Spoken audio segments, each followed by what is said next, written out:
Hello, কেমন আছেন সবাই? তো আজকে কথা বলবো স্পিকিং নিয়ে, যে এক্সাম সেন্টার এর বিষয় আশয় নিয়ে। তো আপনি চাইলে স্পিকিং আগে নিতে পারেন, চাইলে পরে নিতে পারেন, আর কম্পিউটার বেস হলে একই দিনে হয়ে যায়। তো আমার স্পিকিং সবার প্রথমে ছিল। তো ডকুমেন্ট শুধু পাসপোর্ট নিয়ে যেতে হয়, তারপর যাওয়ার পর ওখানে আমার সব কিছু তথ্য চেক করে তারপর ওখানে সিগনেচার করা হয়েছিল, তারপর ওখানে ছবি তোলা হয়েছিল। আমার অনলাইনে ছিল আর কি, তখন করোনা ছিল তো তাই।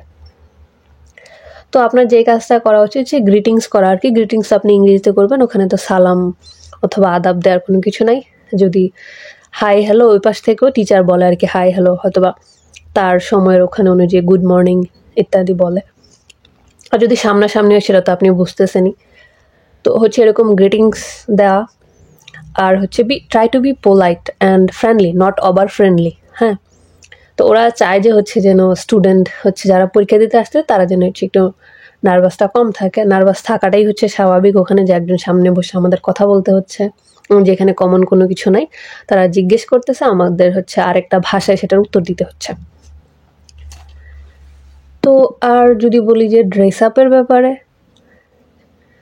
যে ঠিক আছে semi formal, just look modest, যে এরকম না যে একদম সুটেড বুটেড হয়ে যাইতে হবে অথবা একদম বিয়ে সেজেছে যাইতে হবে, অথবা ওরকম ক্যাজুয়াল হয়ে যায় না যে হ্যাঁ বন্ধুদের সাথে ঘুরতে গেলে যেমনি চলে যান ওভাবে। আর আমার মনে হয় সবাই তো অনেক বড়, তো সবাই বিষয়গুলো খুবই ভালো বুঝেন। আর এখন তো প্রচুর কন্টেন্ট পাওয়া যায়, তো আমরা তো দেখতে পাই যে মক টেস্টে কে কিরকম ভাবে যাচ্ছে, তো সেই অনুযায়ী তো একটা সবাই বুঝতেই পারতেছি। তো ওরকম একটা ডিসেন্ট হয়েতে আমরা যাব। আর যে এক্সামিনার তো আগে প্রশ্ন করবে না, আপনার নাম জিজ্ঞেস করবে, আপনি কি করেন এসব জিজ্ঞেস করবে। তো দেখা যায় প্রথম দিকে অনেক বেশি নার্ভাস থাকা, আমি নিজে ফার্স্ট পার্টে অনেক নার্ভাস ছিলাম। তো নার্ভাস থাকার পরেও চেষ্টা করবেন এক্সামিনার কি বলতেছে সেটা শুনতে, তারপর উত্তর দেন। আর আপনি যদি শুনতে না পান সেটা তাকে জিজ্ঞেস করেন সুন্দর করে। আমি আমার নিজের পরীক্ষা 3-4 বার জিজ্ঞেস করছি, could you please repeat the question, could you please repeat the question. কারণ ওই দিন নেটে প্রবলেম ছিল, তো ভালো করে কথা শুনতে পাওয়া যাচ্ছিল না। এরকম না যে যে আমি যে এটা বারবার জিজ্ঞেস করছি সে কারণে আমাকে নাম্বার কেটে দিছে, এমন কোনো কিছু না। তো যদি দেখেন কোনো কিছু জিজ্ঞেস করছে আপনি সেটা বুঝতে পারেননি, আপনি আবার জিজ্ঞেস করবেন could you please repeat the question. ওরা এটাতে কোনো কিছু মনে করে না। আর যে তারপর যদি আসে যে ধরুন সব কিছু যে আপনার সাথে সাথে মাথায় চলে আসবে এরকম তো না। কারণ কোনো একটা জিনিস জিজ্ঞেস করছে সেটা সম্পর্কে হয়তো বা আপনার ধারণা নাই, কিন্তু ফ্লুয়েন্সি রেখে সেটাকে কভার করার চেষ্টা করেন।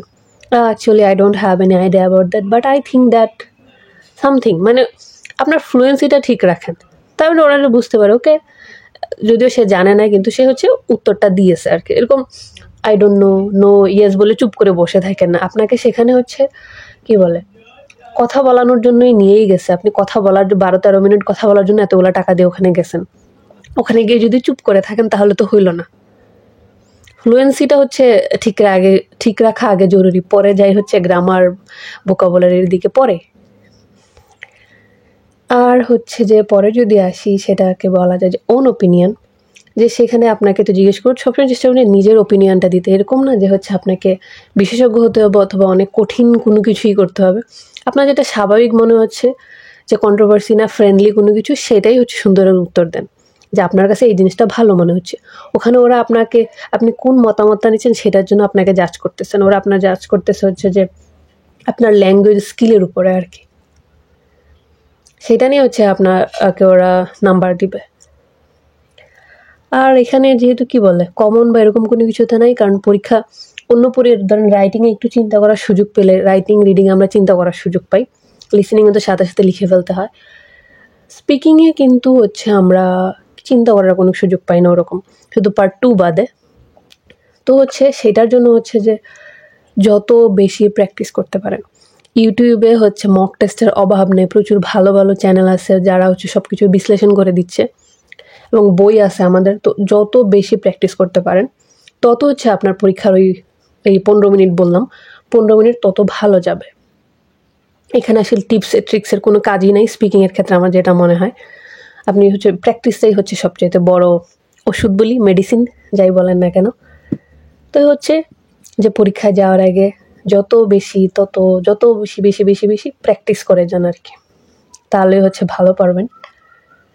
তো এই আর কি স্পিকিং নিয়ে আসলে কথাবার্তা। That's it and have a good day.